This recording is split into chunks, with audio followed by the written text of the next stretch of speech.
Hello friends, welcome to my YouTube channel. Exercise 13.2 से question number 3 करेंगे। से true और false and justify your answer. यहाँ पे 4 पार्ट्स दे रखे हैं, आपको बताना है कि इनमें कौन ट्रू है और कौन फॉल्स है, और फिर अपने आंसर को जस्टिफाई भी करना है, यानी आपको सॉल्व करके दिखाना है पक्का। चलिए फर्स्ट पार्ट से शुरू करते हैं। फर्स्ट पार्ट में लिखा हुआ है 10 × 10 की पावर 11 बराबर दे रखा है 100 की पावर 11। अब ये बात सही है या गलत है, इसे करने के लिए हमें इसको सॉल्व करना पड़ेगा। इसकी दोनों साइड्स को हम सॉल्व करते हैं और देखते हैं कि क्या आंसर बराबर आता है। तो पहले LHS लेते हैं, यानी left hand side. Left hand side में लिखा हुआ है 10 × 10 की पावर 11। अब यहाँ पे बेस है 10 बेस है, बीच में मल्टीप्लाई है, तो यहाँ पे लॉ लग जाएगा एक्सपोनेंट का। बेस सेम है, बीच में मल्टीप्लाई है, तो पावर्स ऐड हो जाएंगी। तो इसको जब हम सॉल्व करेंगे तो ये हो जाएगा 10 की पावर 1 + 11, क्योंकि इस 10 की पावर 1 है यहाँ पे, तो 10 की पावर ये हो गया है 12। तो लेफ्ट हैंड साइड में 10 की पावर 12 आ रही है। अब हम राइट हैंड साइड को लेते हैं। राइट हैंड साइड के अंदर लिखा हुआ है 100 की पावर 11। अब यहाँ पे 100 है, यहाँ पे 10 है, तो हम कंपेयर कैसे करें? हम कंपेयर तब कर सकते हैं जब हमारे पास बेस सेम हो। तो इस 100 का बेस हम सेम कर लेते हैं, 10 के बराबर कर लेते हैं।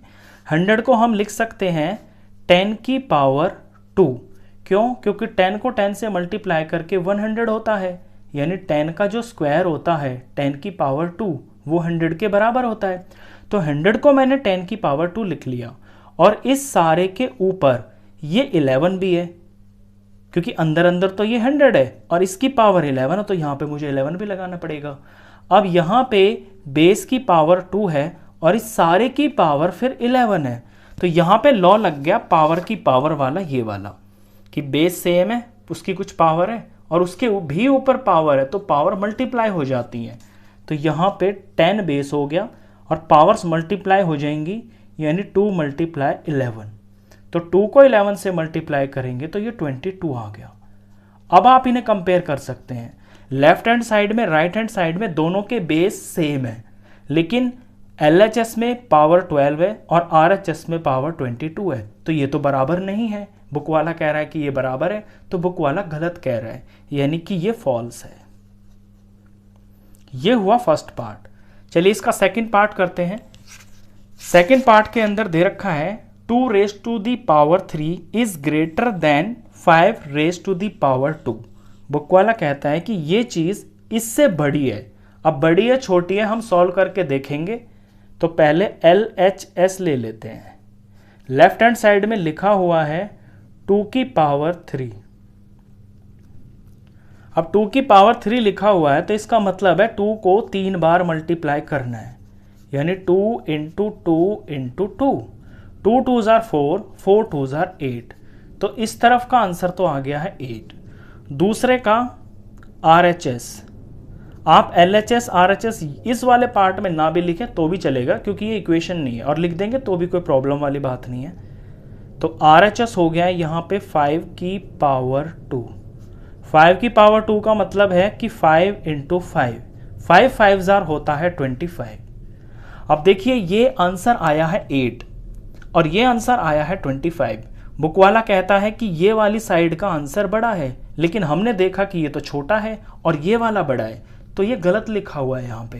एक्चुअली में ये 5 की पावर जो 2 है ना, ये बड़ा है, तो ये बुक वाला फॉल्स है, तो ये गलत है, तो ये हो गया है फॉल्स। चलिए इसके बाद पार्ट नंबर 3 करते हैं। थर्ड पार्ट के अंदर यहाँ पे लेफ्ट साइड में लिखा हुआ है 2⁻3 × 3⁻2 और राइट साइड में लिखा हुआ है 6⁻5। अब ये बराबर है या नहीं है हम सॉल्व करके देखते हैं। तो पहले लेफ्ट हैंड साइड ले लेते हैं। लेफ्ट हैंड साइड के अंदर लिखा हुआ है 2⁻3 × 3⁻2। अब इसकी वैल्यू फाइंड कर लेते हैं। 2⁻3 का मतलब है 2 को 3 बार मल्टीप्लाई किया जा रहा है और आगे मल्टीप्लाई है, और फिर 3⁻2 है, यानी 3 को 2 बार मल्टीप्लाई किया जा रहा है। अब इस सारे का प्रोडक्ट निकालते हैं। तो 2 2s are 4, 4 2s are 8, 8 3s are 24, और 24 3 होता है 72। आप टुकड़ों में भी निकाल सकते हैं छोटा टेबल बना के, 2 2 4 4 2 8, यहाँ तक 8 हो गया और 3 3 ये 9 हो गया, तो 8 9 72। तो लेफ्ट साइड का आंसर 72 आया है। अब राइट साइड का निकालते हैं। तो राइट हैंड साइड के अंदर बुक में दिया हुआ है 6 की पावर 5। इसका मतलब है 6 को 5 बार मल्टीप्लाई करना है। 6 इंटू 6 इंटू 6 इंटू 6 इंटू 6 हो गया 5 बार।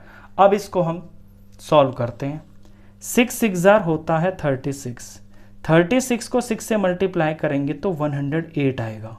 अब यहां तक कि 108 आ गया है और आगे अभी 6 इंटू 6 बाकी है, तो ये तो यहीं पे पता चल रहा है कि ये बराबर आ ही नहीं सकते।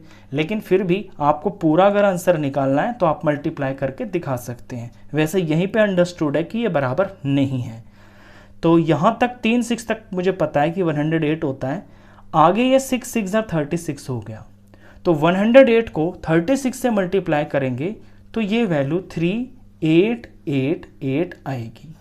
अब ये ऑफ कोर्स राइट साइड वाली वैल्यू लेफ्ट साइड वाली वैल्यू से बड़ी है, तो बुक वाला कहता है कि ये बराबर है, लेकिन ये गलत है, ये बराबर नहीं है। तो इसका आंसर हो गया है फॉल्स। चलिए फोर्थ पार्ट करते हैं। फोर्थ पार्ट के अंदर लेफ्ट हैंड साइड में दे रखा है 3 की power 0 is equal to right side में 1000 की पावर 0। अब यहाँ पे ये बराबर है या नहीं है लगाते हैं हम यहाँ पे लेफ्ट हैंड साइड। तो लेफ्ट हैंड साइड में 3 की पावर 0 लिखा हुआ है। अब यहाँ पे लॉ लग गया है। लॉ होता है हमारे पास कि किसी भी बेस की पावर अगर 0 होती है तो वो सब कुछ 1 के बराबर हो जाता है, चाहे कोई भी बेस हो आपका। तो 3 की पावर 0 1 के बराबर हो गया। Right hand